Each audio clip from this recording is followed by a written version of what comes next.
what we'll do is if Lisa, you're ready, give me the thumbs up. You can see her, or the heads up. All right. Lisa's ready. Good. She'll keep us on task here. So I'd like to call the Village of Cottage Grove Board of Trustees meeting to order. It is 6:31 on my watch on May the 4th. We are conducting this village meeting under the auspice of Zoom, and it is due to the coronavirus pandemic, unfortunately. I will have Lisa do roll call first, and then I'll do a quick background, and we'll get started with the agenda. All right. Allen? Present. Lindbergh? Present.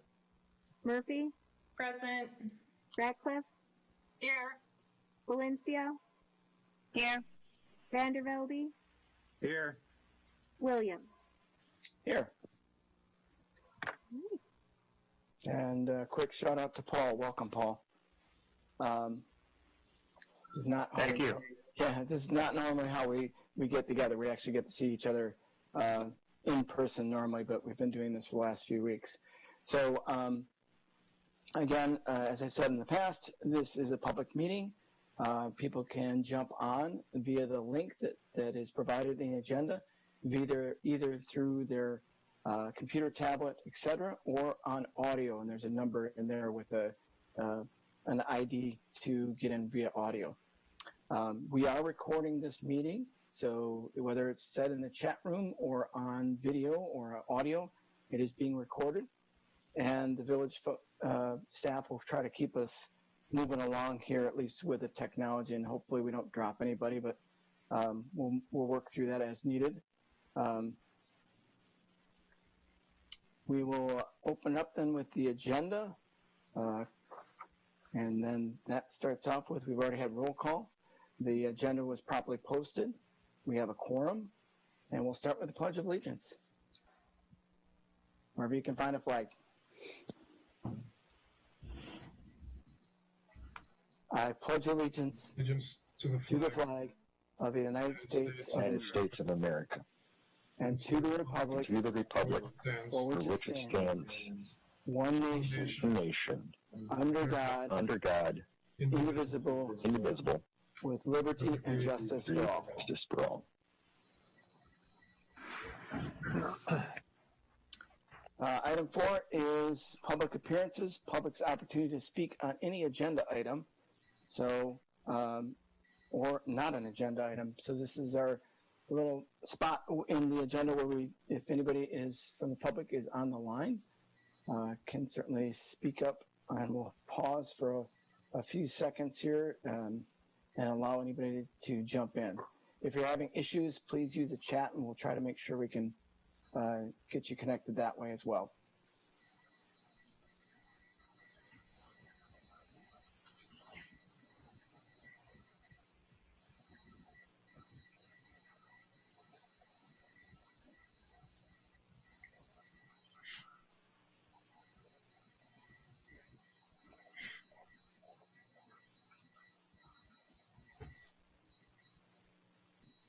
All right, then.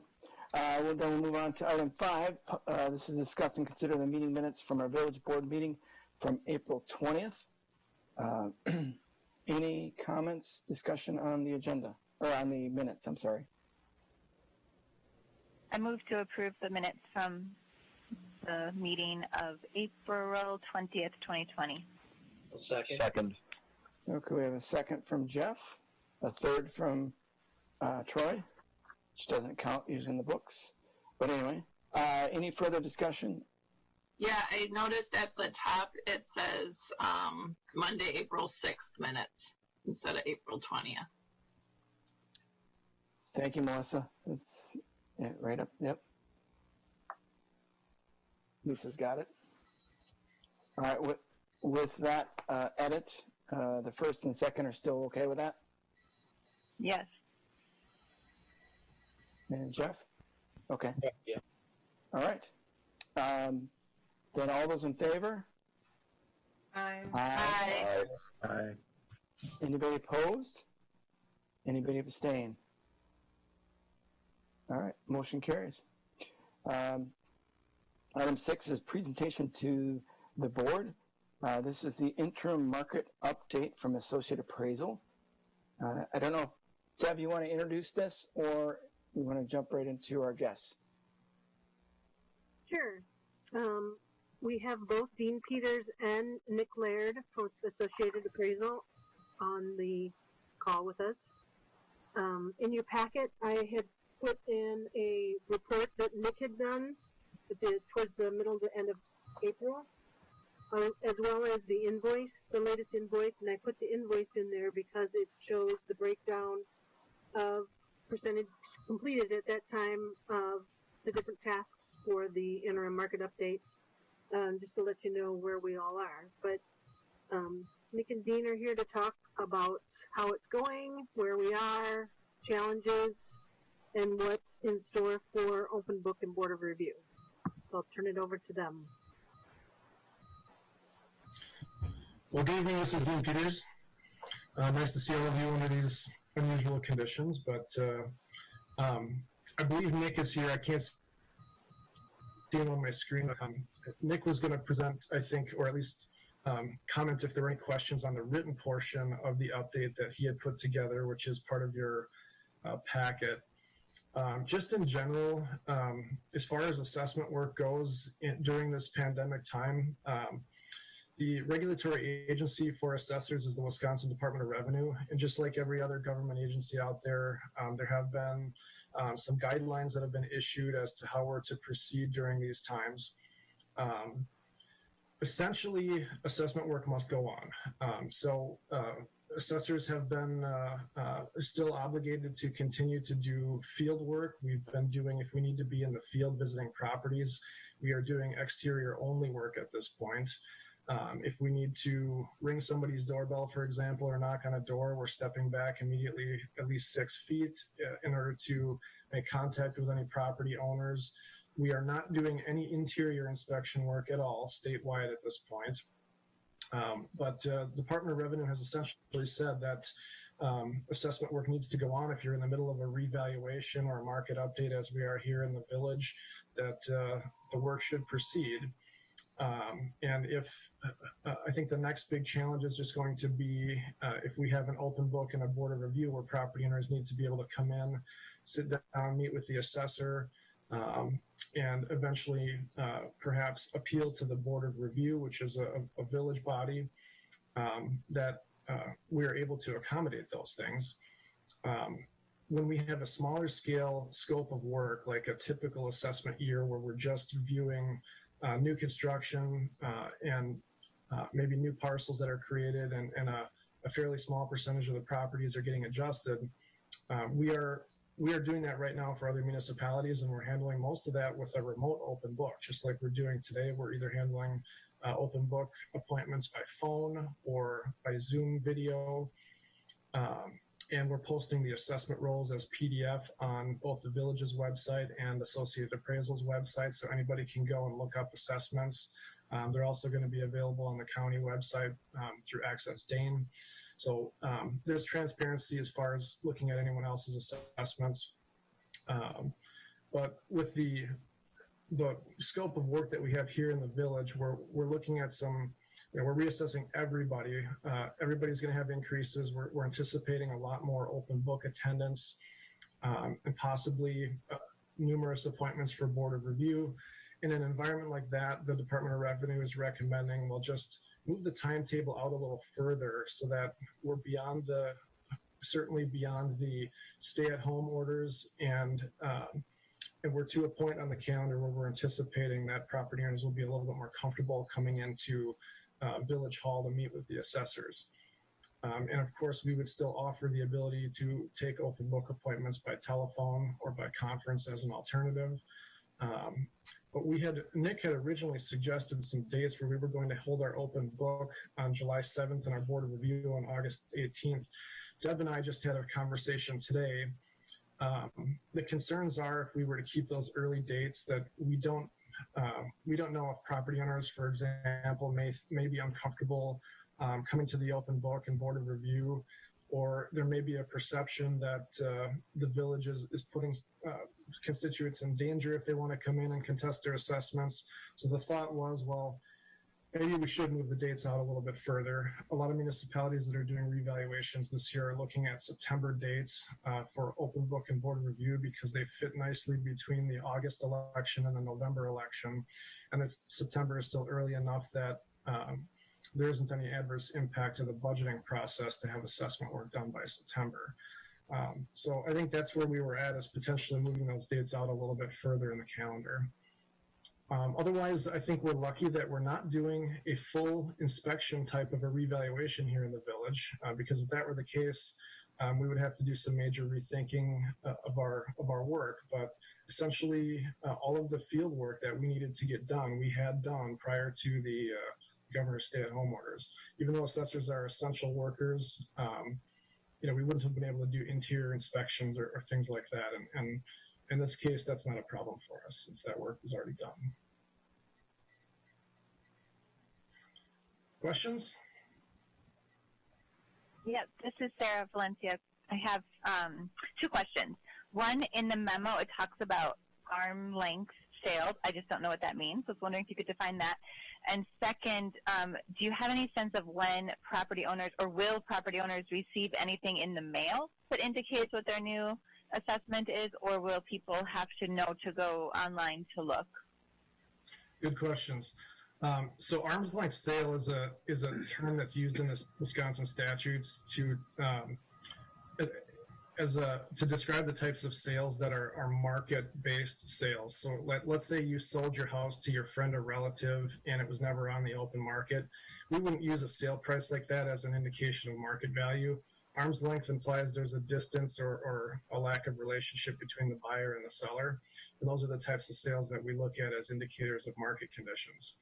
But the idea is that we're going to look first to the sales of properties in the village to determine how we're going to assess the rest of the properties. So it's a market value assessment.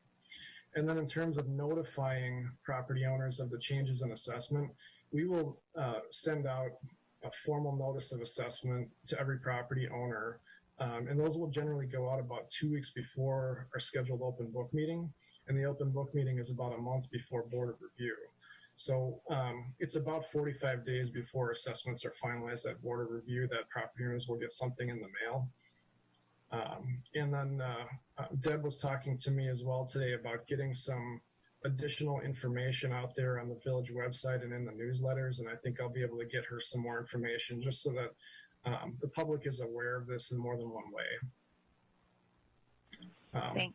Given that we're going from an assessment ratio of something like 83% to 100%. Some of the assessment increases are going to look like a lot.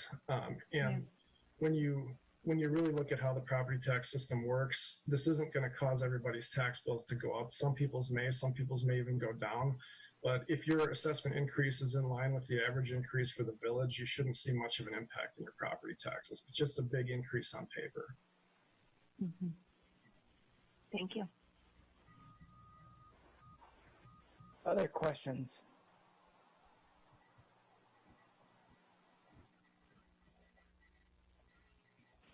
I guess this is Sarah. I do have one more. So you have finished with all of your assessments of the property. You don't have any more field work to do? Right, and Nick would know a little bit more about the fieldwork process. I think he and a couple of our staff members did the fieldwork, but when I talked to Nick today, all the fieldwork that we needed to go and physically view properties was done more than a month ago. So the answer is no, we don't need to go visit properties anymore. The rest of the work that we're doing is essentially market analysis, valuation, appraisal work, which can be done in the office. Yeah, Dean, I can speak for that. We did complete the maintenance work for the 2020 year. So we did visit all of the properties that did receive permits and new construction, and we did visit the sales already for the year. That is correct.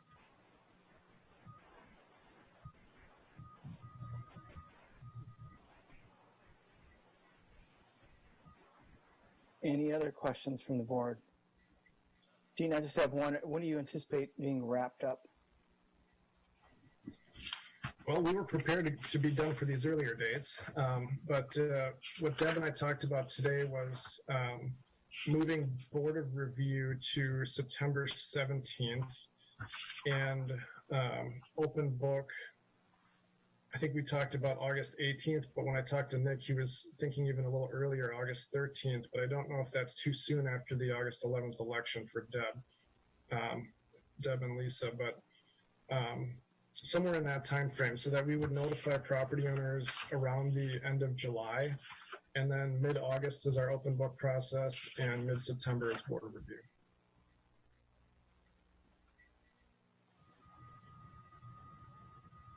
Is there a reason we wouldn't notify citizens further in advance than 2 weeks before?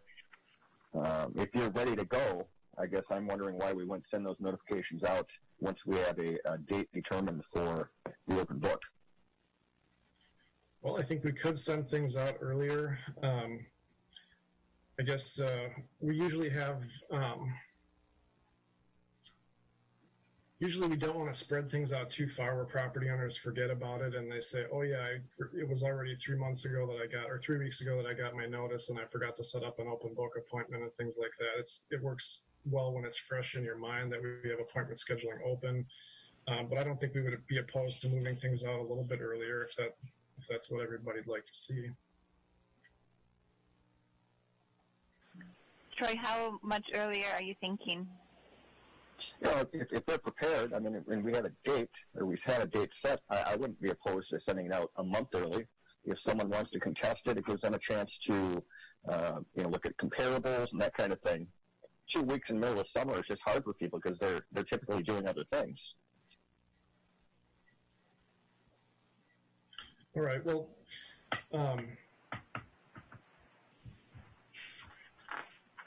Would that be mid-July, sending out notification, it looks like? Well, I guess that kind of depends. If we're going to do the open book in September, then we'd, 4 weeks ahead of time would be mid-August.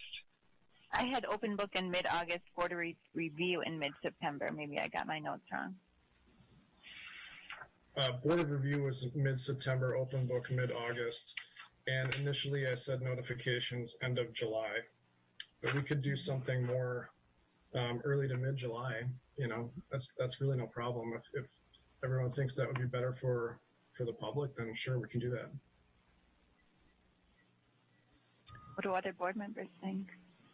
I have a tendency to agree with Troy. I think that the sooner the better, just, so people have time to evaluate what they need to do.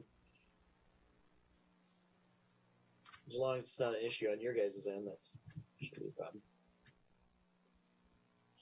Yeah, I'd like to see, I guess the timing isn't as much, a little bit extra time, especially in the summer, I think is good, but to have other supplemental material available on our webpage and such at the same time, I think is really important too. So then they go to our website, we have something there, posted information about it. So Dean, if we look at the week of the July 13th, I think you're going to have, if you do it early July, you're going to have people doing things around the 4th, hopefully. At least that way it gets it right after that. It's about a month before, if we can stick to those dates of mid-August and mid-September. And then obviously, as Heidi just said, getting information out early, and you already mentioned it to you and Deb had spoken about that. Deb requested it. So if we can get that out, in the next few weeks onto our website stuff saying, hey, by the way, this is all happening. And the public has at least a heads up that, they should expect some information around mid-July, around their reassessment. And the other part of this is obviously we're required to do this by law, which I think citizens need to know that too. Right. Yep, that's part of the informational public relations material. So yeah, we'll plan on mailing out assessment notices then week of July 13th. I'm just curious one if the question. staff have any concerns. Oh, go ahead, Melissa. Yeah, that was what I was going to bring up, actually, is if Deborah or Lisa with the election in there, if that, if getting this out a month before, if that's better for the timeline, I guess it would give people more. I don't know how often people will just stop in. Hopefully that'll be an option at this point in July. But if people just stop in when they have questions about their, when they get this in the mail, or how that usually works. Usually it's a phone call versus stopping in. And for open book, we don't, I mean, the village doesn't have a huge role in that. That's mainly a conversation between the Associated Appraisal and the homeowner. But a lot of times they do call because they think it comes from us and that's where they should call. Okay. And most of the time we just forward them on to Associated Appraisal. So I don't think it's that big of a deal. Okay. Great. And That sounds good to me. Okay, and then Deb, just on the timing, does that sound reasonable? I think that was the other part of Melissa's question from staff perspective. Yep. My only concern, August 13th would be fine as far as the election is concerned. I guess there was talk about it being potentially more than one day. So I don't know if you want to do a Thursday and a Friday, how open people are to coming in on Fridays, or I don't know what you typically see or how you feel about that. Nick, do you have any input in if we're doing multiple days of open book, if you'd like to see Thursday and Friday? I can tell you that property owners actually usually appreciate a Friday. A lot of times we don't accommodate Fridays. We would do evening on Thursday to allow for people who don't work or who do work in the day to be able to come for an evening session. But a lot of people ask me, why don't you guys do a Friday when people can take off? So maybe it would be nice to have a Friday option. Okay. I don't have a problem accommodating a multiple open book day as well and be available throughout the day and the evening for several days. We can post that open book is for the two Thursday and the Friday, and obviously we could schedule appointments into the following week as well. Okay. And I will be talking to property owners prior to open book. It's just a natural process as well. Mm-hmm. Yeah, I think as far as open book, the physical open book that takes place at the village should happen during posted times, and then we've always been willing to continue to take phone calls from anyone who missed open book, for example, or who forgot to ask a certain question at open book and wants to call and follow up, and that can just be ongoing all the way up to board of review.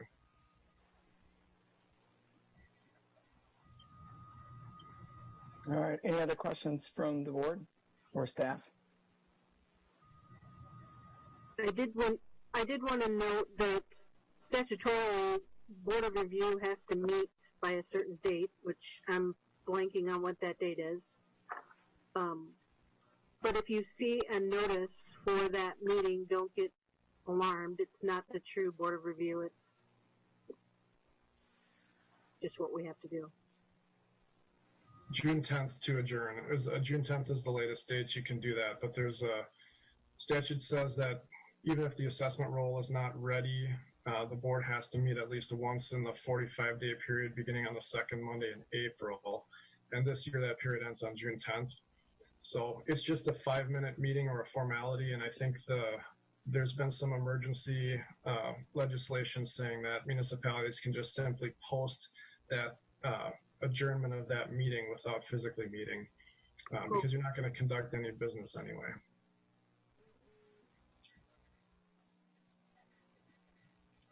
And Deb, just so everybody knows, Deb also provides the necessary training materials if there's any updates to that body as well. So there's not only do they meet, but they also do a training or review documents in addition to that, so they're ready for that meeting.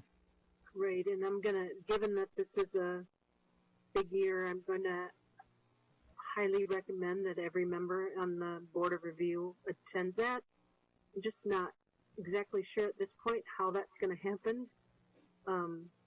My goal is I'd like to have the whole board the Board of Review board come into Village Hall and view the video that we have here together and bounce questions off of each other. I'm just not sure that with the timing that we'll be able to do that or when we'll be able to do that. So I'm kind of holding off.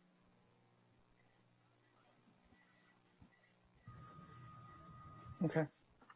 Who's all on the Board of Review? John, Heidi, Peter Dahl, Alex Justishin, and John Russell. Great, thanks. Yep. All right. Any other questions for Nick or Dean?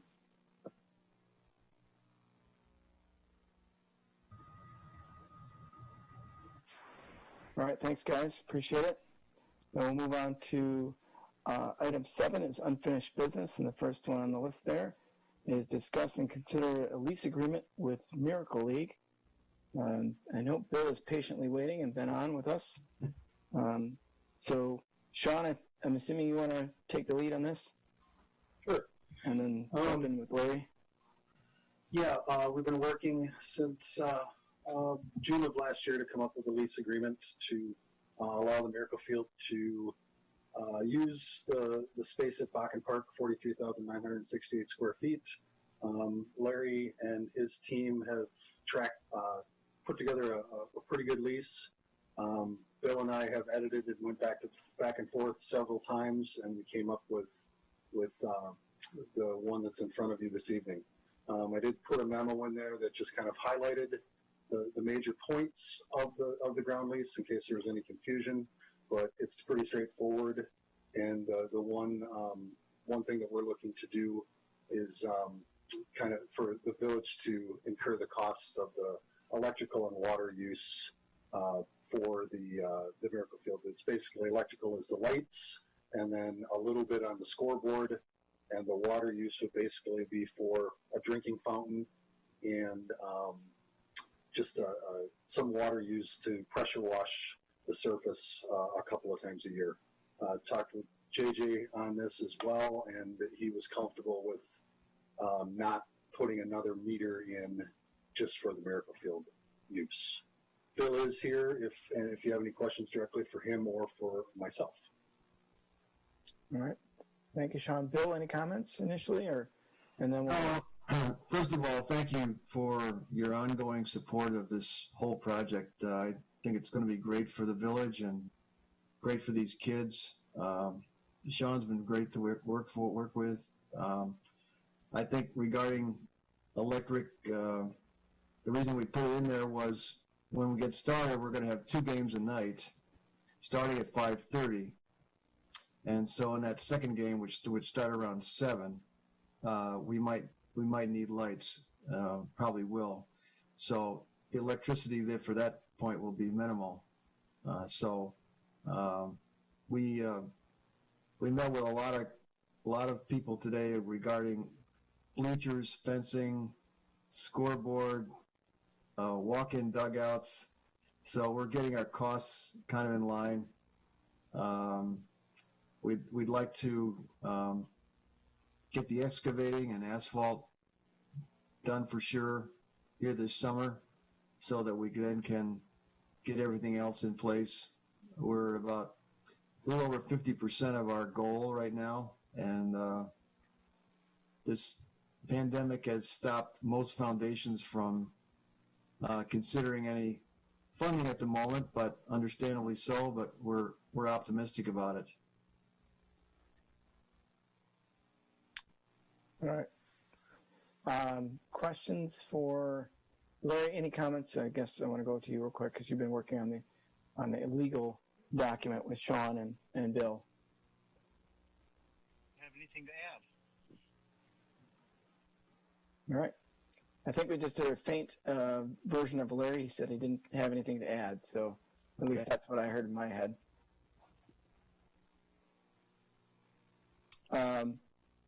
Questions for Bill, Larry, or Sean on this? This is Sarah. I have one. The certificate of insurance. I'm just curious, what kind of insurance is it that is it liability or property insurance or all of that? Or Primarily, yeah, it's probably a good question. It's primarily liability. And okay. So we would take that out on the league side.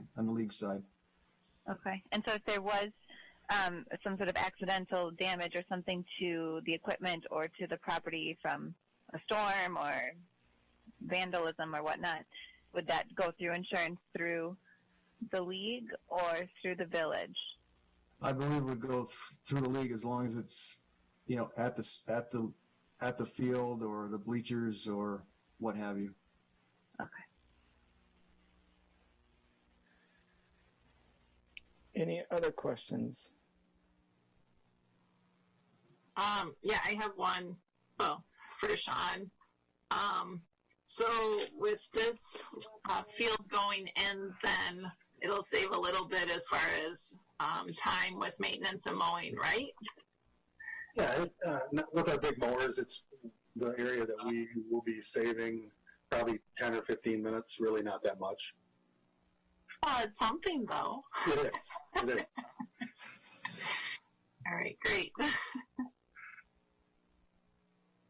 I think it's going to be a very positive and wonderful thing for the community, and certainly appreciate all of Bill's tireless hours as well as Sean in making this happen for us. So it's pretty neat, and I can't wait to see the ground break, and more excited about actually seeing the bleachers in, the field in, and when everybody gets there and gets to enjoy this really neat community event.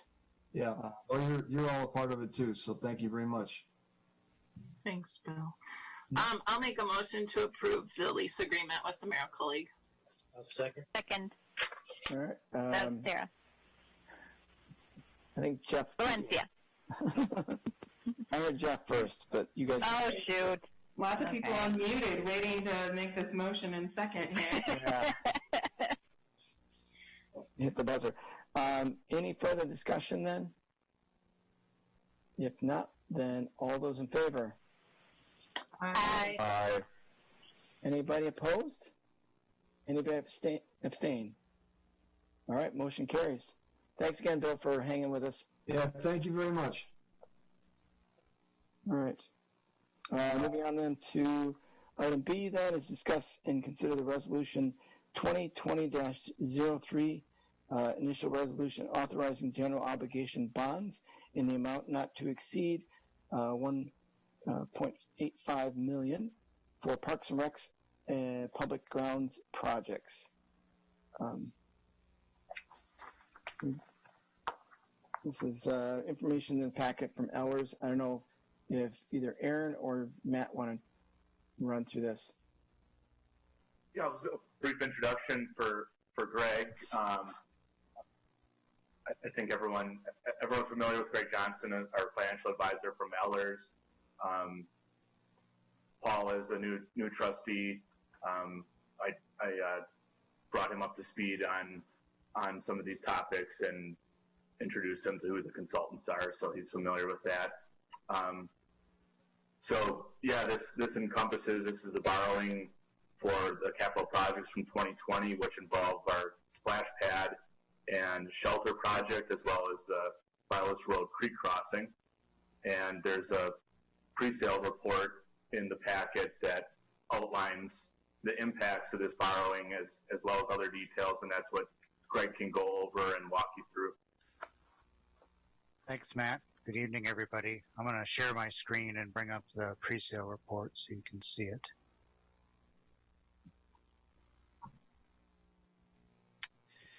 So this is the pre-sale report that was distributed and included in your packets. I'm going to jump ahead to kind of the charts and the exhibits because the narrative of the plan kind of describes what I'm going to present here this evening.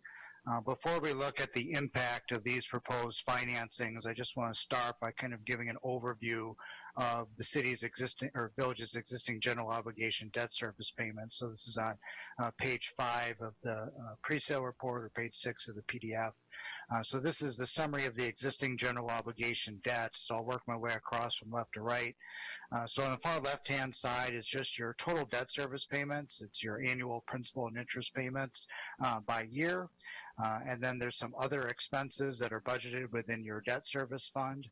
And then annually, the village budgets revenue sources from several non-levy revenue sources to help pay a portion of your debt service payments. So there's revenue from TID 5, TID District 7, the water and the sewer utility, and then there's some investment income that's budgeted as well. So, looking at your levy the last 2 years for debt service, for the 2019 budget, it was approximately $530,000, and for 2020, it was about just under $609,000. We show what the tax rate is per thousand on both an equalized basis or a market value basis, and then we also show it on an assessed basis, with the expectation that you're going to be hitting that full value for your 2021 budget. So going forward in a few years, we've projected closures for some of your TIP districts where that increment value will come back onto the tax roll. So again, there's an equalized or market value tax rate per thousand, and then there's assessed tax rate per thousand. So this just shows your existing debt profile, does not include the bonds that we're going to be talking about this evening. It's just kind of your existing starting point before we look at the impact of this proposed financing. As Matt mentioned, in terms of what's being funded in this financing plan, it's park improvements, the splash pad and the site furnishings, and the Vilas Creek crossing. So the total amount of the borrowing is $1,850,000. So it's the total amount that's needed to fund the capital and the transactional expenses. In terms of the impact then of this proposed financing, that's illustrated here in the tax impact analysis, which is on page 7 of the report. So the existing debt on the far left-hand side is everything I just summarized. It's all of your existing debt. And then we look at the proposed debt service for this particular issuance. So again, the principal amount is $1,850,000. The total interest cost is estimated at approximately $466,000. So total principal and interest over the 20-year life of the bonds is $2,315,639. So then we show how the levy for debt service will change going forward. So your levy increase from 2019 to 2020 was about $79,000. The levy increase from 2020 to 2021 is estimated about $115,457. So the annual impact for a $250,000 home, in terms of the tax rate increase, that'll go up about $33 per year from 2020 through 2021. So as many of you probably know, the village board, we work through an update annually to the village's financial management plan, which is a 5-year projection of your operations and your capital needs. In terms of the levy impact that we have projected when we updated the plan last summer from 2019 to 2020, the levy impact was estimated to be about $128,000. So this came in actually a little bit less. It's only about $115,000 increase, but for planning purposes, very comparable to what we were projecting, last summer when we first kind of modeled the impact of these projects and other capital projects going forward over the next several years. So the interest rates that we've used in this analysis were based off of a AA2 sale that was conducted a couple of weeks ago, a community that's very comparably rated to the village. And then we added 40 basis points to the interest rate. So 1 basis point is 0.01%. So we factored in some movement upward in rates just to be conservative, to factor in some cushion. So, but we are still in very much a very favorable interest rate environment in terms of market conditions. One other item we typically take a look at is your general obligation debt limit. That limit is you can't have general obligation debt outstanding principal that exceeds 5% of the village's overall equalized value.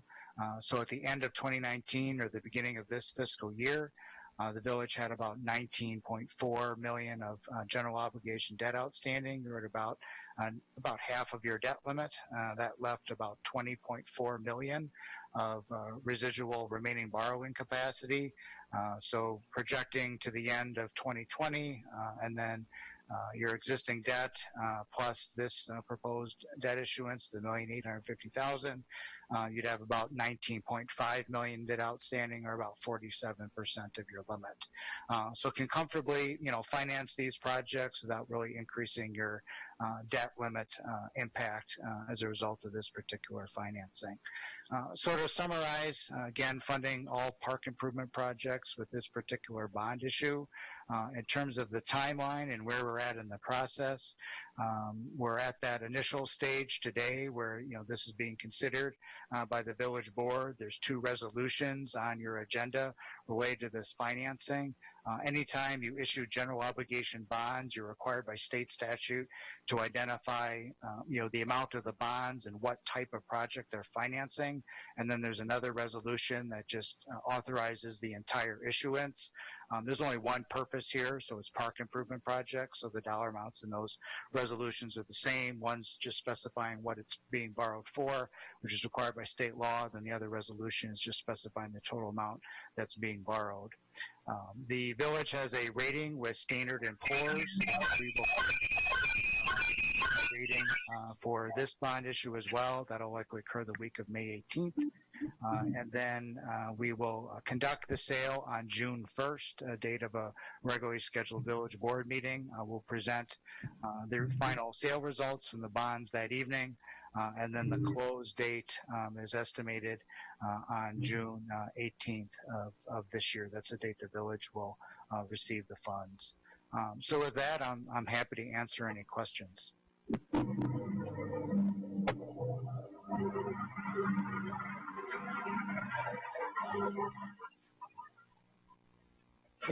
Any questions for Greg?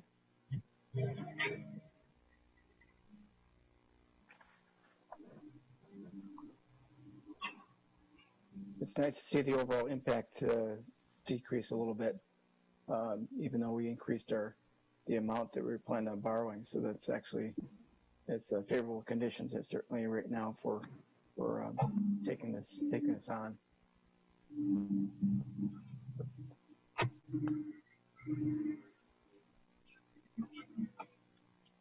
If there are no just a quick question. Sorry, could you just speak a little bit more to that? What John just said. So because the interest rate is lower than we anticipated, even though we have to borrow more than we anticipated, in the end, it actually looks like we'll be paying less. Or what's the last part? The initial tax levy impact from 2020 to 2021 is less. The total debt service costs are higher, principal and interest, because the cost amount is a little more. But when I compare the interest costs of what we ran a year ago, the interest cost is actually less, even though the principal amount is higher. So the interest rate conditions are more favorable now than they were when we first modeled this last summer as part of the financial management plan update. Okay, so it's the impact on the tax levy that's less than we had planned for. From 2020 to 2021. Yeah, over the life of the issue, the total debt service costs are higher, mainly because the principal amount is higher. The total interest costs actually came in a little bit less than what we modeled last year, which is a good sign. Interest rates have moved down quite a bit over the course of the last year. Okay. I'll make a motion. Go ahead. To approve the resolution 2020-03 regarding the initial resolution authorizing general obligation bonds in amount not to exceed $1,850,000 for parks and public grounds projects. Is there a second? I'll second. Motion second. Any further discussion? Having heard then, all those in favor? Aye. Aye. Anybody opposed? Anybody abstain? Motion carries. All right, and as Greg said, there's a second part of this to follow through. So if someone's willing to go ahead. I'll do that one too. I'll make a motion to approve the resolution 2020-04 regarding resolution providing for the sale of 1,850,000 general obligation park and public grounds bond series 2020A. And is there a second? Second, by Heidi. All right, motion and second then. Any further discussion? Having heard none, all those in favor? Aye. Aye. Anybody opposed? Anybody abstain? Motion carries. Thanks again, Greg. You're welcome. Thank you. Thanks, Greg. All right, then item D is discuss and consider developers agreement with Grey Wolf Partners for the Comfort Suites Hotel. So, I don't know if Aaron, you want to start us off?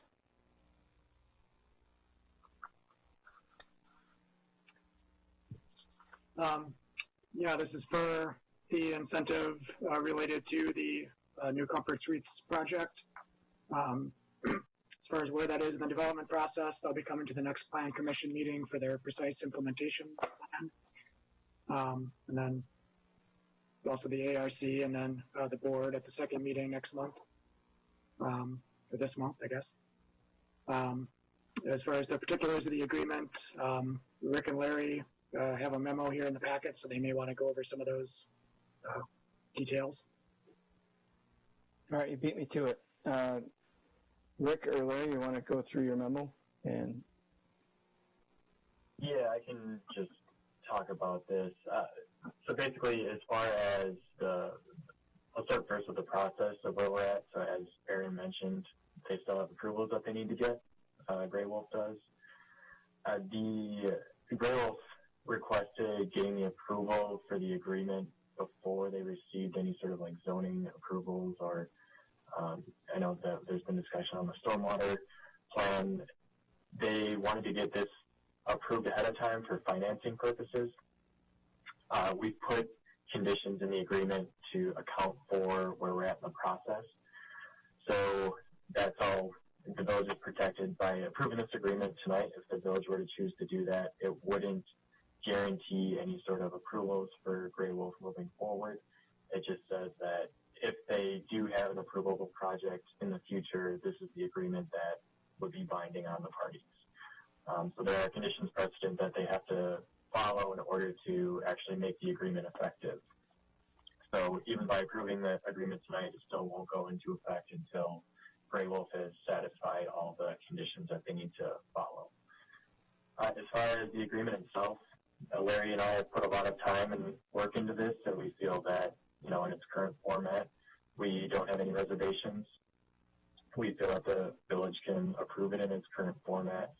The structure of the incentives that you guys have already agreed to, that offers a lot of protection to the village because your incentives are based on, shovels in the ground, whether or not they get building permits or occupancy permits. There's incentive grant that gets paid out after they've reached 50% completion of the project. And then the back-end incentives are all entirely based on their performance of the development. So essentially the terms that we have in the agreement, we feel offer, adequate protection to the village. And on top of that, there's an assessment guarantee that will be in place until the village is fully recouped on all the costs associated with the grants. So the upfront incentive grants and room tax incentive, all of that would be, the assessment guarantee would be in place until that's fully reimbursed. And it's not just total real estate taxes, it's the village's portion of the real estate taxes. So after the TIF ends, the village's portion is reduced.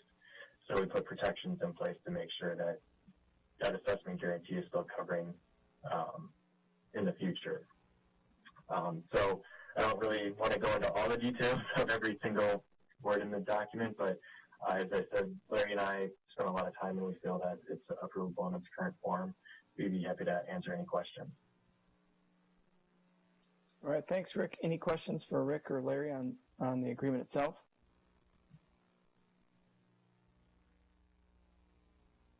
I guess Rick and Larry, I just have a quick question. I'm assuming that the Grey Wolf have seen the various versions you guys have worked through with this as well, correct? That's correct. We've gone back and forth with them throughout the last couple months, and they've agreed to the language in this agreement. So if the village approves it, they'd be ready to sign it. All right. Any questions from board members? I move to approve the developer's agreement with Grey Wolf Properties for the Comfort Suites Hotel. All right, is there a second? I'll second. Motion second, then any further discussion about the agreement? Having heard none, all those in favor? Aye. Aye. Aye. Anybody opposed? Anybody abstain? Motion carries. All right. Thanks, Rick, again. Discuss and consider the developers agreement for 5th edition to West Lawn Estates. So I don't know if this is Rick or Larry or both. This will be Larry. This will be Larry. Yeah.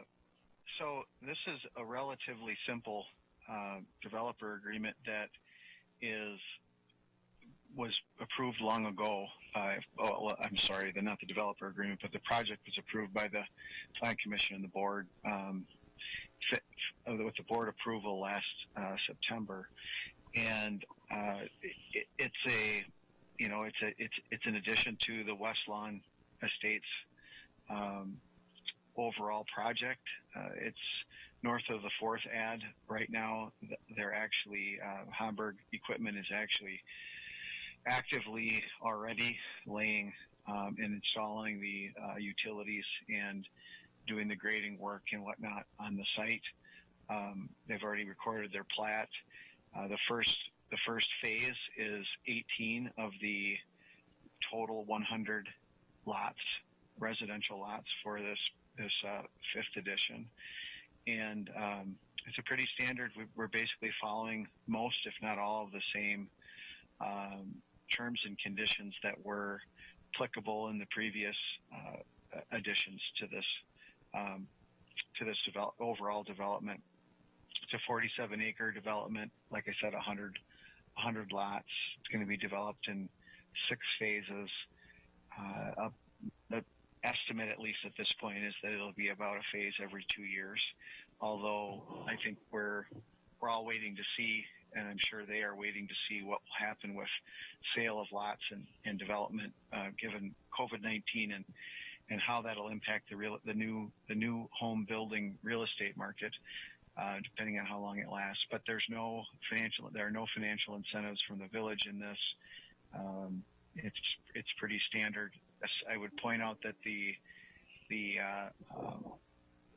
parks component in this developer agreement is anticipating, as has long been the case with this overall development, a larger park to the west of this addition, some 20-plus acre park, of which from this development 6.7 acres will be dedicated. Other than that, it's fairly standard, and I entertain any questions. All right, thanks, Larry. Any questions for Larry on the West Lawn agreement? I actually have a question for Andrew. Andrew, I see you're on the line. My question is, I remember when we first were talking about this, you mentioned that you thought you'd be coming shortly after the 5th with the 6th West Lawn, or is that the phases? I'm getting confused between the 6th ad and then the phases every 2 years. Can you just get my mind straight on that? Help me. Sure, I'd be happy to. Can you guys hear me? Yes, we can. All right. Hello, everyone. Nice to see you all. Yeah, it's a bit confusing, Sarah, but 5th edition to West Lawn Estates is comprised of 100 lots, entirely single-family plat. There are 6 phases within that 100-lot plat. We're under construction in phase 1, which contains 19 lots. And we'll be hopefully doing 2 phases a year rather than 1 every 2 years. But, as Larry alluded to, we just can't see around the corner right now. But our goal would be to move, as rapidly forward as the market allows us to. And in reference to the 6th addition to West Lawn Estates, that would be the land to the west moving towards Bus Road. As you look north into where we're working right now off the dead end of Damascus. That's where phase 1 begins. And back during the planning process in 2019, midsummer, I asked the question, would you like us to drive more forcefully north to Gaston Road on Damascus or more forcefully west on London Avenue towards Bus? And the overwhelming consensus was, let's get over to Bus Road and get that connection made in that direction. So that would drive us towards the 20-acre park, towards connectivity with Bus and with the infrastructure that you've been negotiating with the school district. So that's kind of the overriding plan. Okay, and that 6th ad could have, or will you hope to have happen simultaneously with the other phases of 5th edition? Do I have that right? I actually would anticipate beginning to plat that maybe in the 3rd quarter of this year. Again, it's all kind of driven by all this uncertainty. Sure. But it's my objective to get that platted so there's certainty in that alignment. Again, how we might connect to what the school district builds, the infrastructure that they bring up, and also to move ourselves westward towards Bus and get that second point of access. I was unsuccessful in achieving that this winter. I spent several months attempting that and lost. Yeah. So Thank westward bound. Thank you. I'll make a motion to approve. All right. Is there a second? Second, it's Melissa. Yeah. First and second then, is there any further discussion? Having heard none, all those in favor? Aye. Aye. Anybody opposed? Anybody abstain? Motion carries. Thanks, Andrew. Be well. All right. Moving on to new business then. Discuss and consider the operator's license for licensing year July 2019 through June 2020 for Anthony Thomas. Chief Labor, I didn't see anything in there that was of concern, but I'll defer to you. No problems. Okay. Is there a motion then from the board, one of the board members? Sure, this is Sarah. I'll move to approve. I just got to get the screen up so I get the name. Oops, I clicked on the wrong icon. I move to approve, where is it? Anthony Thomas for operator license for licensing year July 2019 through June 2020. I'll second. There is a second by Troy then. Any further discussion? Having heard none, all those in favor? Aye. Aye. Anybody opposed? Anybody abstain? Motion carries. Item 8B then is discuss and consider the ordinance 04-2020 regarding municipal design designation of municipal office official to issue operator's license. And I think this is for Lisa, right? So there is a memo in your packet. This is due to a change in state statute. So we looked at this, and Ray and Rick worked on changing of the ordinance and basically addressed how this will look. I will send it out, and still a list saying that these are the applicants that have applied. If I don't hear from you by such date, they will then be issued. We'll still be doing the same procedure as far as background checks that we currently do. So just a little bit change in the procedure. That's all that's being done here. Lisa, would you send the background checks along with the list of names? I can do that if you'd like. I don't know that I would be able to. I don't know that I would find just a list of names helpful. I wouldn't know if I should have objections or not. So if there was some, and I know you mentioned in your memo that if there were concerns, you would bring it to the board. Right. So same procedure. We would send us to the PD for a background check, and as always, I ask that email that comes back whether they recommend it or not based off of the guidelines that the village has established. So certainly can do that as well with the application if that's what you so desire when I send out the listing. Would it be reasonable to just have you send us when there was something concerning on the background check, or is it requirement that you still send us a list of everybody even though they check out fine? Nope, there's no requirement to send it to you. So I don't know about my other board member colleagues, but it seems to me like if the police department did their background check, do you? As long as if there's something found, you would send those on.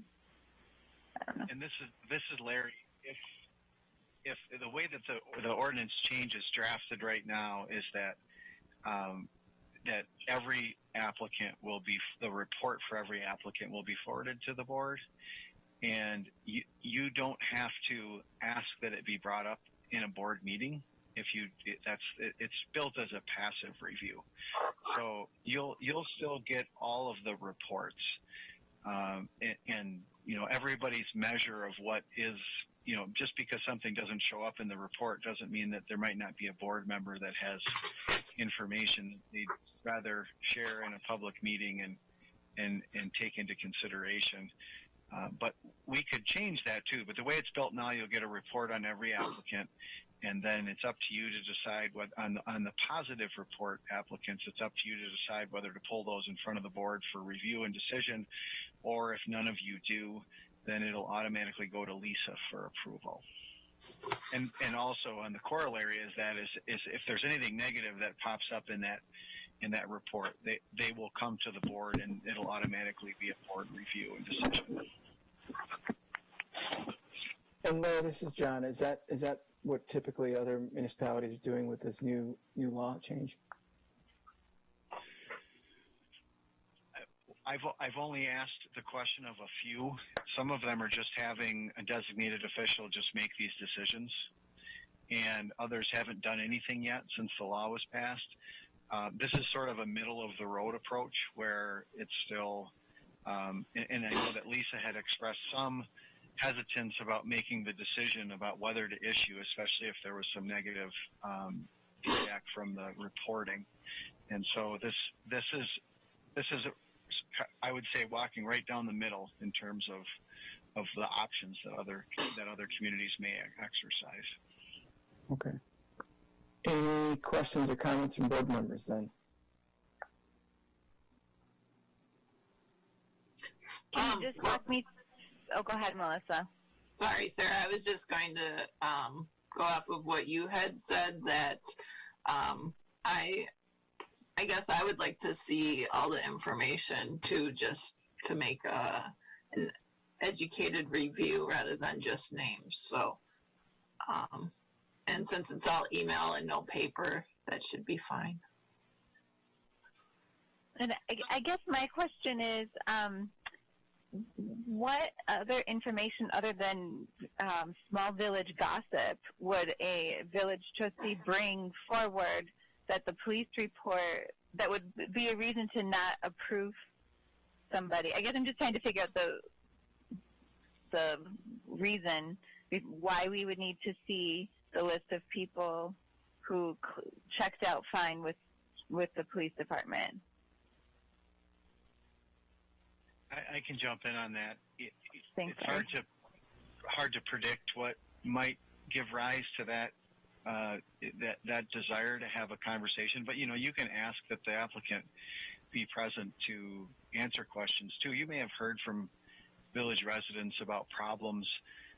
You might have. It's hard to. I don't anticipate it happening very often, if at all, but it's just a possibility in case there was something relevant that you were to learn or someone was to share with you that you thought the board might want to discuss. All right. And Larry, this just gives us that, in a process perspective, that option very easily, the way the ordinance is drafted, correct? Right, and then the improved step is you won't be having the meeting about the previous gentleman you just voted on because nobody had any concerns. That'll just go by in passive review, and you won't see anything on the agenda for those. So it could make it a little more streamlined too. Well, it should make it a lot more streamlined just by not having everybody have to come before the board. Okay. You'll just deal with the problems.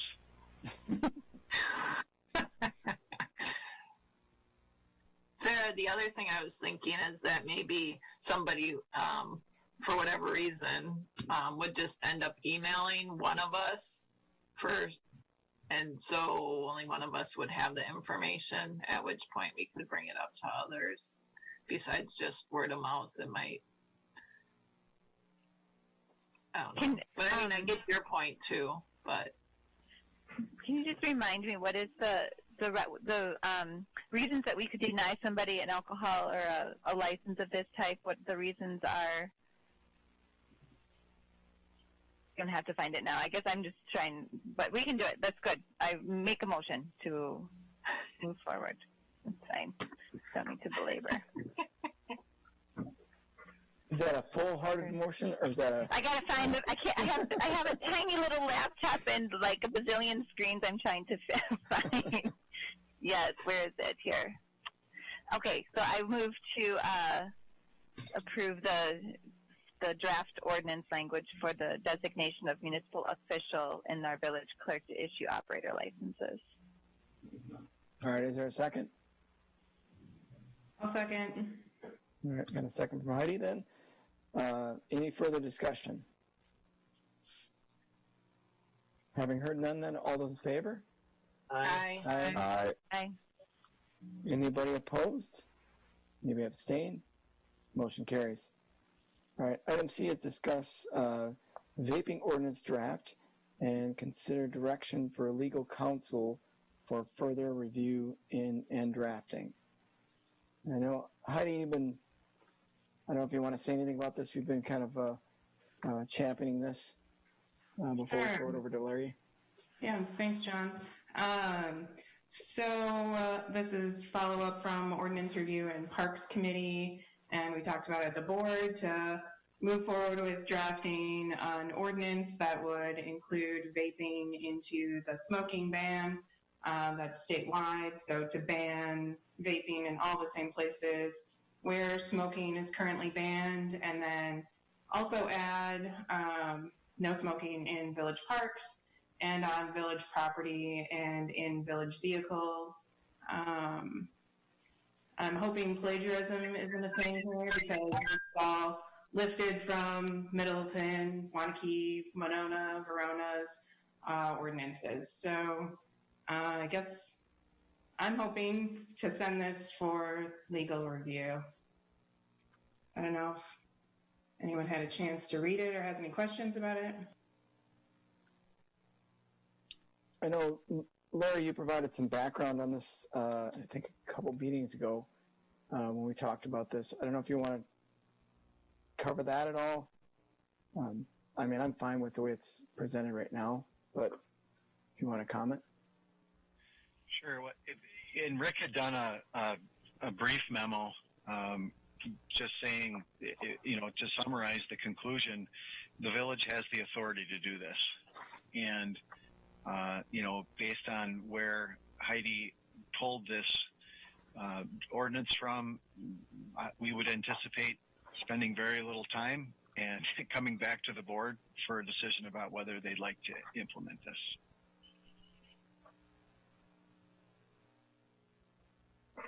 Any questions for either Heidi or Larry?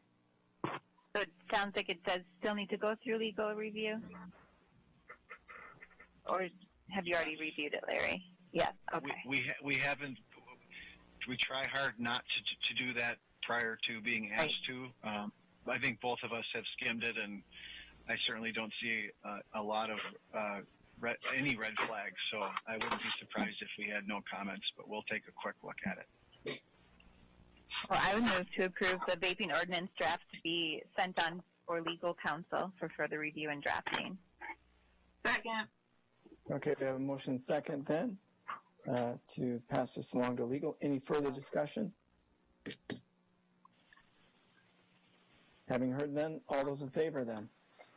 Aye. Aye. Anybody opposed? Anybody abstain? Motion carries. Again, thank you, Heidi, for digging into this. This is a true problem, particularly for young people. Then item D is discuss and consider the weed commissioner appointment. I think we do this on an annual basis, I believe. And is JJ currently? I believe JJ is currently. Yeah, willing to entertain anybody else. You do so good at it, so I'll make a motion to approve JJ Larson for weed commissioner. All right, is there a second? Second. Motion second. We muted JJ's line too, by the way. So then, any further discussion?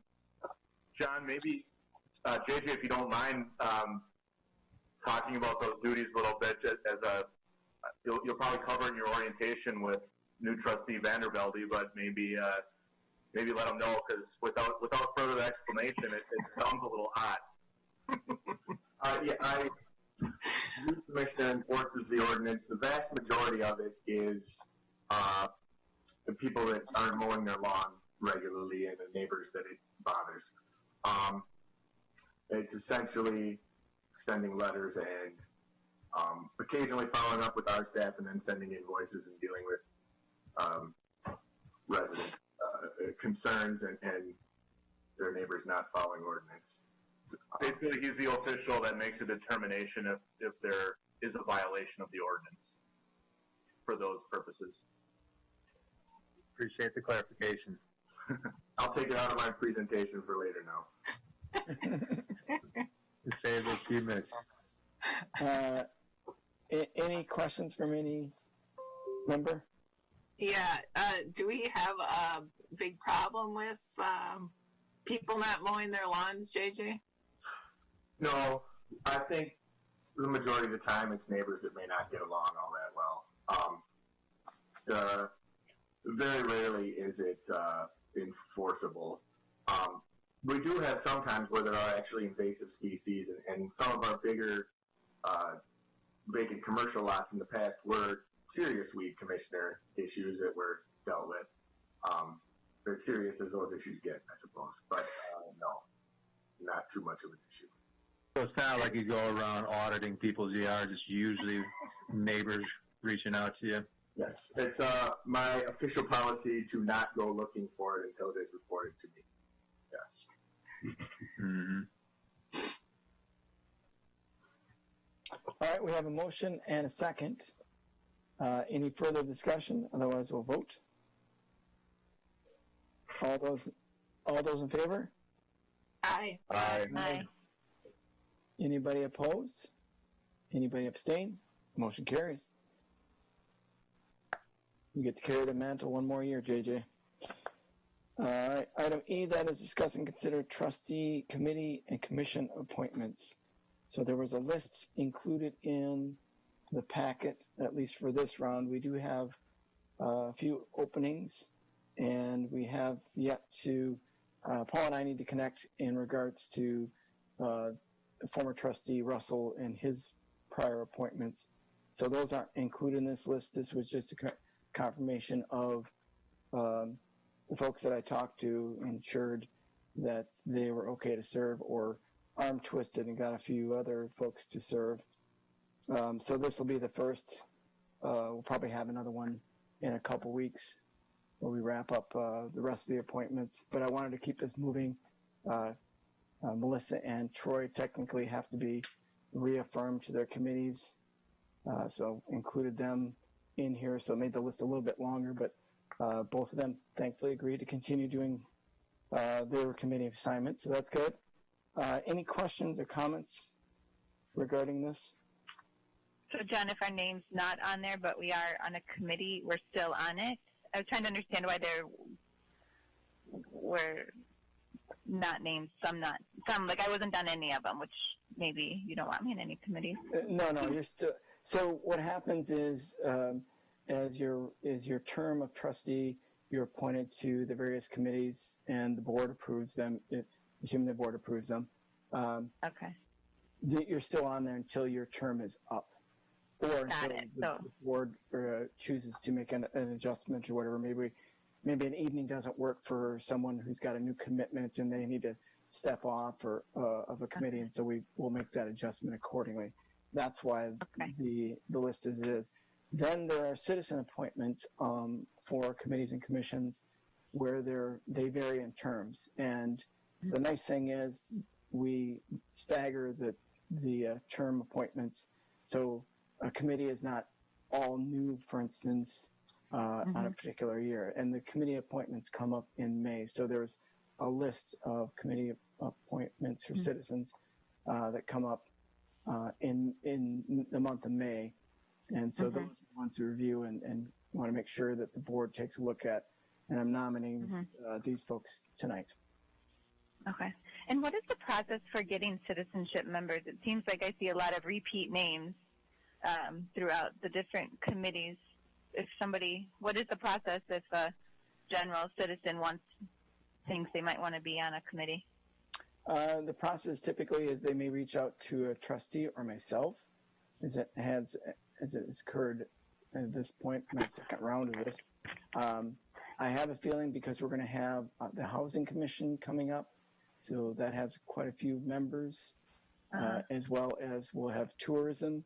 So Melissa made a nice suggestion. I think we'll post information out there so that if a citizen doesn't know to reach out to, trustee, they may know to get an appointment. A lot of times people just call and say, I'm interested, or maybe they've worked on a subcommittee of or a subgroup of the committee and they, see an opportunity, they would like to take advantage of that. We don't seem to get an overabundance of citizen members knocking down the door to do this. People are very busy in their lives, daily lives, and this does take, prep time and all that out of their things. So it's nice that people volunteer and do that. And in some cases, they get a little bit of a stipend to do that. But so we'll be putting something out. I saw in the local paper this last week, I think it was Monona had put out a list of the committee appointments or committee spots that were open. And what I'll do after this meeting is I'll just provide the board with the list of the open committees. I know the finance personnel has a citizen member. It needs one. Zoning Board of Appeals has, I think, 2 vacancies. And there's a handful of other ones as well. And the other part of that would be to start talking to your friends and neighbors, acquaintances around the housing task force, because that's coming up, and that'll be a lot of work for whoever's on that that particular committee. So you're anticipating somehow publicly posting when there are openings on the committees so that people would know when they should voice their interest? Yeah, we can use Facebook or our website, I think, as a quick shout out for interest. And again, I'll provide that list to all of you too, because you do have a network of citizens as well, and that will be helpful. And then they can just reach out to me, and we can set a time to chat, or they can, if they feel like they want to send me information ahead of time, that's great. But then I'll just ask them, why they'd be interested in that, and how they think they can contribute to that particular committee that they're interested in. Yeah, I'd definitely like to see something that's beyond just who knows who. to get their name out there, so that if there was some sort of public on Facebook or in the paper or somewhere that just says, hey, we have these openings, if you're interested, contact this person by this date, or something simple like that, or I don't know if there was another suggestion out there, but that'd be helpful, I think, so that we can get new, fresh people, and our friends and acquaintances are probably the ones who are already busy because we've already gotten them into something. So I think we need to open our pool. Okay. On that, other committees do applications and have it on their websites, so that way it's always there for somebody to fill out and send in whenever, even if there maybe isn't an opening. Yeah, is there a way to do like a fillable form on the village website, Lisa? Like something that says, like, are you interested? These are the committees. What would your interest be? And they can fill it out, and almost like we collect them throughout the year or something, so that when then there is an opening, John would have a place to go to see who over the years signed up as possibly being interested? Yep, we have the capability of building forms on our website, so we can either post them as a form or we can build it within the website. So there are options of doing that. Mm-hmm. I don't know. What do you guys think about that?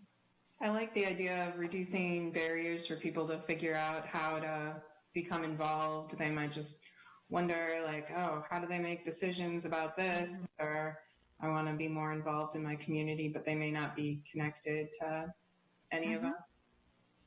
Mm-hmm.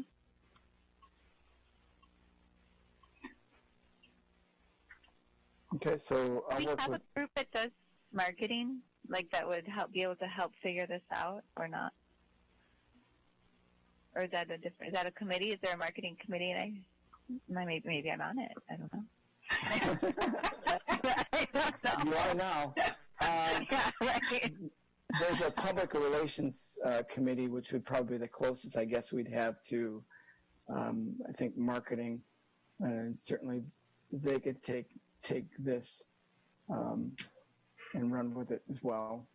And that would probably, in my mind, make the most logical sense. Does that committee meet? They met, 2 or 3 months ago? Troy, you're the chairperson of that one, correct? Yeah, we do meet it on an as-needed basis. Last meetings we had were Jim Elmore. I'd have to look here. We meet so often. Last one was we talked about updating the stuff for our media. What do I want to call it? Filming and taping of meetings and stuff. Oh yeah, all the equipment, right? Yeah, yep. And that was just the last one was just a public relations type. It was changing where we had dedicated the funds to. Don Hagan, Jim Elmore, Steve Meyer, Scott Janovich, and then our cable coordinator is on the committee as well. Mm-hmm. Garrett. Well, and who from the staff team is kind of responsible for marketing stuff? Well, as far as Facebook, isn't it Lisa does the Facebook and website? But I mean, really by committee. Yeah. Each department kind of tries to promote themselves. So there isn't any one person per se. Okay. Well, just as Heidi did with taking from other communities, if we were to do an application of sorts, there's pretty much, there's lots of examples. I could draft one if that's something, but I don't know how to do it on the website for a fillable form. I think if that's what we're talking about. Yeah, I think if we have a template, it's easy to it takes a little bit of time, but to get the form on on our website. Lisa, would that be reasonable if Melissa were to get you a kind of like a template to make a form on the website? Sure, that's possible. Yeah, if you give me what you want, I can make it happen. So I could have it ready for the next board meeting for us to review then. I like that idea. Yeah, and I think we mentioned that the housing is coming up and tourism committee, so that's going to be a lot of spots to fill. It might help, you know, gather people that are interested and willing outside of circles. I would agree. Great. So, agenda for the next meeting. Check. We're ahead of schedule then. Ahead of schedule. At least as far as setting the agendas things, items. So, but we do have these to consider for this evening, and some of these groups have to continue to meet, obviously, in May, as we bring on with Zoom more of the committees that we have, and leverage what we've learned from this meeting as well as plan. Do we want to take these up? Do we have to take them separate, or can we take them together? This, it'd be easier to take them together, but if I'm open to whatever the board wants to do. Do it together, Heidi. All right, I'll make the motion to approve the trustee and citizen committee and commission appointments that are attached in our agenda packet. Second. Okay, there's a first and a second then. Any further discussion? All right, all those in favor then? Aye. Aye. Anybody opposed? Anybody abstain? Motion carries. More to come on that then. All right. Moving on to then item 9 is reports from village officers. Larry, or do you have anything from Stanford? Yes, this falls under, I guess, correspondence also, because you received a note from the Dane County Cities and Villages lobbyist, Forbes McIntosh, about the possibility of waiving property tax late fees, which includes interest and penalties. Can everyone hear me okay? Yep. I can. Yep. Okay. And I thought I would give a quick briefing on that and see if it's something that the board wants to more formally address at a future meeting. Basically, in the state legislature's enactment of its COVID-19 response bill, or its first one, if there's going to be more, there were provisions which allow taxing authorities like the village to waive late fees on property tax payments that were due after April 1st of 2020, which typically means your property tax payments due by the end of July if you're paying in installments.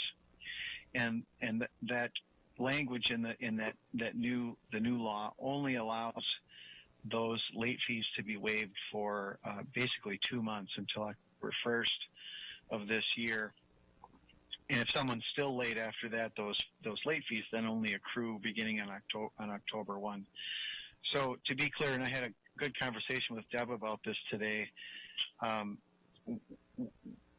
way that this works is if the taxing jurisdiction's county authorizes the waiver of fees, and the taxing authority, in this case the village, also then adopts a resolution waiving these late fees, you may waive late fees for a period of time ending October 1st. And it appears as if Dane County is going to be doing that. News posted this afternoon said that they're poised to adopt a resolution this Thursday. A little complicating factor in this is the county can authorize local governments to either or both, I guess. You can either adopt a finding of hardship for everyone in the community, or a finding of hardship just for people who establish some yet to be determined evidence of hardship. Dane County's draft ordinance, which I saw, it only allows a community to basically make this available for everyone. So what will probably be on the village's plate if you choose to do this is adopting a resolution to waive property tax late fees until October 1st. Now, remember, we're not talking about any kind of a waiver of the actual tax payment. This is just for late fees. The county late fees are 0.5% per month, so you're talking about, for 2 months, a percentage of that second installment that would be then due for, when we're talking about residential property, that would be due July 31st. If you have an $8,000 tax bill, that's $40. There is probably going to be some pretty significant pressure one way or another on all taxing authorities to do this, even though it ends up being a small amount of money per person. I would recommend that we keep an eye on this, and once the county does what we anticipate they will do and authorizes local governments to waive these fees, I think that it's worth waiting to see what happens with other communities in the county, because if no communities do it, I don't think it wouldn't be advisable to be an outlier. Very likely that communities are going to do it, and then it's worth checking to see how many have. I think you have a little time before your July 31st deadline for the second installment of property taxes to make this decision. So I guess my recommendation would be that maybe we keep this on the agenda for next time, and we can let you know what has happened since, and maybe we can kind of return to this a couple times over the next month and a half and see what the village would like to do.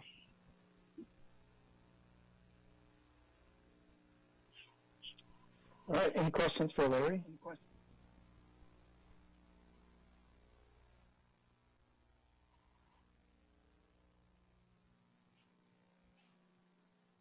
All right, we'll pencil that in, I think, then for an agenda item for our next upcoming meetings then. Thanks, Larry.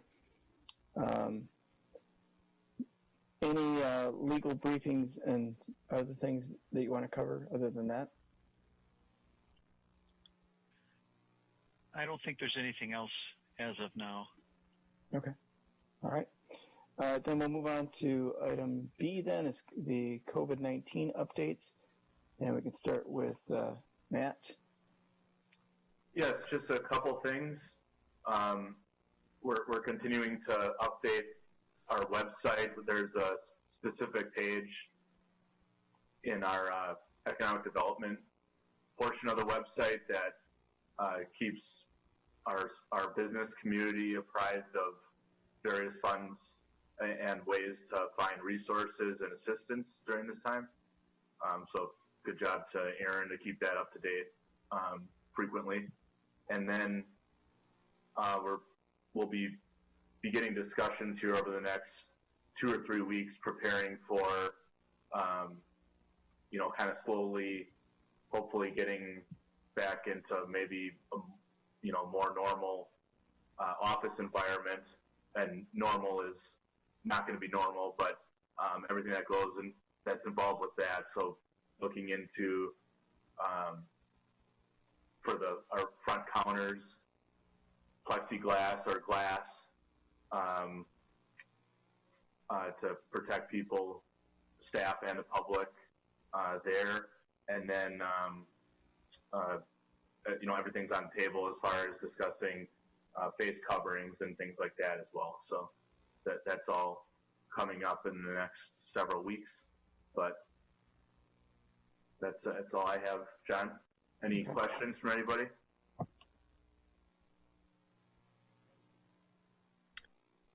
No, and just a quick comment. Matt and the rest of the staff are continuing to kind of keep tabs on the cost impact of all this to the village, so that we ensure that if there is funds available at some point, we have a good accounting of that. Again, staff has been really, my compliments to staff as far as following suggestions from director level folks about cleaning vehicles or staggering their schedules, just to keep everybody as safe as possible during this time. So huge compliment to everybody regarding that. We'll move on to Chief Labor. Hi, things are pretty quiet at the police department. Nobody is sick. None of their family members are sick, so everything is going pretty good so far. We obviously, our self-initiated activity has gone down, so we have less contact with people, but we're not seeing a rise in any sort of crime whatsoever. It's pretty quiet, knock on wood, and we're doing a little uptick in children's parades for their birthdays and public outreach, things like that. And there's a teacher parade on Friday to pass the schools and stuff, so that'll be kind of fun. But generally, people have been well behaved, and we've had very few calls reporting violations. And when we do, it's usually pretty minor stuff, education, and taken care of pretty quickly. All right, thanks. Any questions for Chief Labor? All right, well, then we'll move on to Lieutenant Wagner. Are you on? Good evening, everyone. So a couple of questions that have been brought up. One of them is our emergency order had a day of 60 days from the day that it went in. And there was questions out there if that's something that we need to extend during this time or during this period. And I've gotten the feedback on the answer to that, and the answer is no. We did what we needed to do at the initial issue with declaring the emergency, so we can set ourselves up to possibly get reimbursed through FEMA. And we do not need to extend that order to continue to do that. So once that order expires after the 60 days, we do not have to reissue it, but if the village or John and Matt decide that they want to, they can at that time. As some of you had seen yesterday, Dane County also put another $10.8 million towards a small business fund. So that's a good thing for all small communities. As Matt was talking about, he and Aaron are involved with the Chamber of Commerce, so that'll be good news for them. To date, we've had 444 cases in Dane County. We've unfortunately had 22 deaths, but Dane County has had 12,445 individuals tested. So that basically is about 28% test positive rate for everyone that's being tested. So the next step for the county and the state right now is trying to figure out how and when we can start opening up. There are some guidelines in place at this point, and the main one that everyone is waiting on is testing itself, getting a community-wide testing. The Alliant Energy Center is being I guess, going to be taken over for community testing once the testing is able to get to that ability, I guess. So for our population, 12,445 tested, really, if you think about it, is bare minimum. So we still have a lot of testing to do. And then I know in Dane County, they've also talked about all senior centers, or not senior centers, assisted living facilities are all residents and staff are going to be tested here in the next 2 weeks to help out our senior population and make sure that they have any COVID issues in the facilities under control. And we're doing the best we can with keeping everything clean, and I'm actually UVing all the vehicles right now, so we're taking care of that. So unless anyone's got any questions for me, that's all I got. Just one additional for Trustee Vandervelde, Lieutenant Wagner doubles as our emergency government director.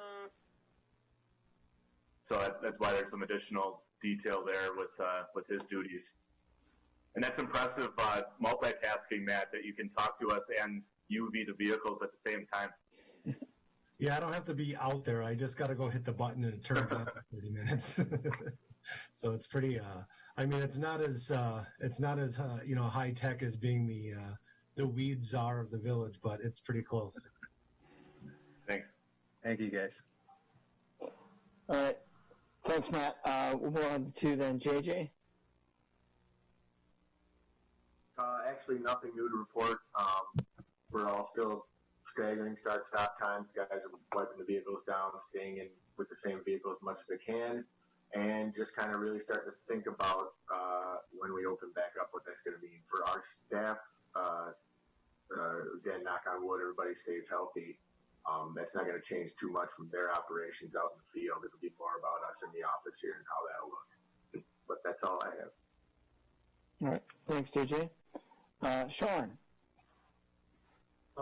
Nothing new to report, really. Our mowing staff is in and working hard and then actually enjoying being out and doing some mowing. So they're keeping their social distancing, obviously, pretty much one per park, and where they're transporting just on their mowers. So not much new to report there. Everything remains locked down until at least, right now at least May 26th. But I really did want to share a positive note, if I can share my screen with you here. Hopefully you can all see that. Construction continues at Bakken Park, and what they're doing right there is pouring the foundation for the shelter. So been able to get some aerial pictures of that as it unfolds, and just, I don't know, for me it's just a nice distraction over everything else that's going on. Life continues to move. So that's all I have. Sean, how do you get the aerial view? I have my own personal drone. Oh, okay. So that I bought to fly around, but really I bought it for this, and because it's my personal drone, I don't have to have a license, and I'm not selling these photographs or anything like that. So it's just first time I bought it, I flew it into about 4 walls, but now I'm out in the park and I'm feeling pretty good about it. I'm not great yet, but I'm working on it. All right. Did you take it out on that really windy day? No. Saturday? No. That's too scary for me. All right. We'll move on then to item 10 is communication listeners business. Consider approval of vouchers. Any questions or comments on the vouchers? I had one. I see that the return of surety for Oakstone project, is that all done now? Aaron or Matt or? Yes. Yeah. So after everything's been inspected, the engineer will make a determination and let Deb know that the surety can either be reduced or given back. Is it 100% released, Deb? They are, yeah. Okay. So sometimes it's partially reduced. It depends on the situation, but yeah, in this case, it's completely finished. I went by there the other day and I saw that they had the units that were on top of the roof covered. So I was like, oh, they must be done or close to done. So yeah, that's why we hold on to the money. Right. Yeah, it looks good. So great, thanks. Yep. Any other questions on the vouchers? Or is there a motion? I move to approve the vouchers. Is there a I'll second. Motion and second then. Any further discussion? Having heard none, all those in favor? Aye. Aye. Anybody opposed? Anybody abstain? Motion carries. All right. Item B is correspondence, and there was a letter in the packet from Lisa regarding Sergeant Natalie Hinkley, I think is how I pronounce that. And she's with the National Guard, and she had came to the polls on the 7th. And I don't know if, Lisa, you want to comment anything because you were there with her? Yeah, I just wanted to send a letter out to her supervisor, letting them know what a wonderful job she did for us on Election Day. And we were very pleased to have her. She was a great asset and helped things move along. She really took the role in leadership there and kept our lines intact and instructed the people on exactly what the procedure was going to be, so they didn't have any questions of why it was the way it was. So just wanted to recognize her at a job well done, and let her supervisor know. And I also just wanted to give a shout out to all of our poll workers, Doug Kalish, our Chief Election Inspector, Eileen Coughlin, Kathy Meyer, Kevin Steffens, Jason Boynton, Janet Oakley, Jimmy Oakley, Jeanette Boxrucker, Taylor Winter, Haley Winter, and Emily Winter that worked on the election day. They were willing to step up in a situation that was not desirable, but all did a wonderful job, and I am just very appreciative and want to thank them all. And Lisa, I think we need to thank you too. There were so many comments on Facebook and everywhere about how well organized it was and well thought out, and so I want to appreciate you too on that list. Thank you. We have a great team. Yeah. All right, super. Then we move on to upcoming community events. I don't know if what we have going on. Did they decide yet about firemen? I think they're meeting sometime this week. Yeah. They're meeting tomorrow, and he said he would get back to me after the meeting to let us know what they're planning on doing. I don't know if what about seeing the hot trot is going to be virtual. Yeah. So that's already out there. So check it out. It's on Facebook, and obviously it's going to be on Fireman's their website and everything. So, and it's worth adding to no matter what the fire department decides to do, it's still the village's park, so the board would have a choice in the matter. You mean to have it or not, or to put different restrictions in if we needed to, like number of people or things like that? Correct. Oh. And what about concerts in the park? Are those still set? Have you made any decisions on those?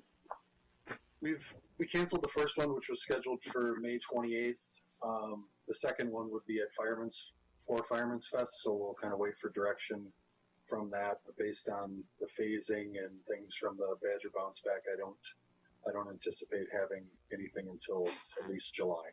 So we're keeping the schedule as is, except for the first one officially, and then we'll move forward as we get more direction. Mm-hmm. Maybe it's jumping forward to the future agenda items, but if the Fireman Festival does plan to continue, do you think it would be worth us having an agenda item to, have Lieutenant Wagner give his opinion on if there are steps we should take, etc.? Typically, we have to do a sound amplification, and they do usually come in, at least in the past, and present. So it's been on it. Right, but I guess they did, didn't they? We just we probably have to keep it on the agenda because we'll have to take a look at this depending on what they decide. Yeah, So I agree with you, think Sarah. it'd be good to put on. Mm-hmm. So that moves right to future agenda items, one of which is that one. We have the discussion about the form for committee assignments. We talked about that a little bit. Plus some plan commission items. Okay. The vaping ordinance. Yep. Others I missed?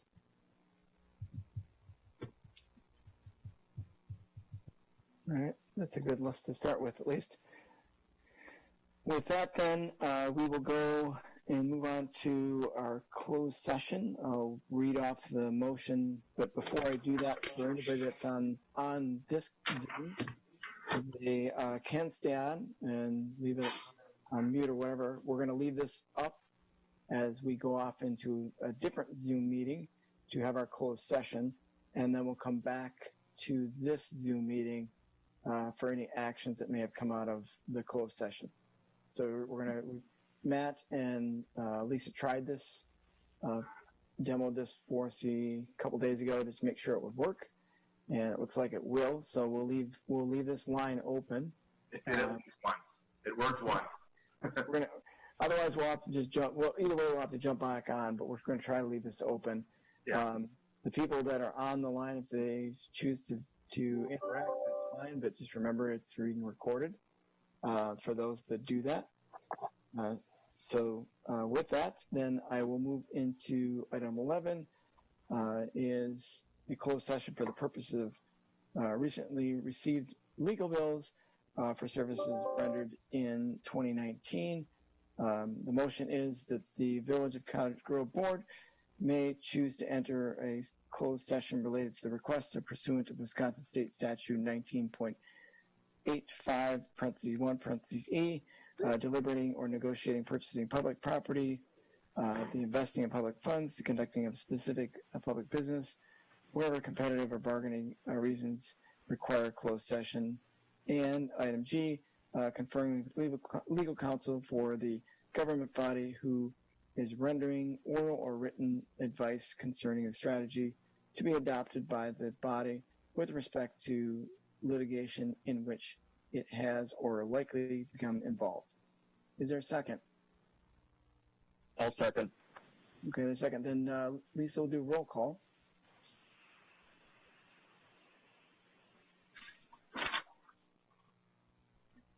Murphy, Aye. Vandervelde, Aye. Allen, Aye. Radcliffe, Aye. Valencia, Aye. Lindbergh,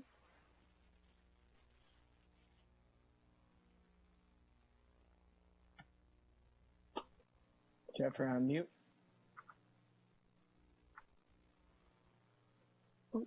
It actually looks frozen. His looks frozen, maybe. Yeah, it does does. look frozen. Williams, Aye. Technology.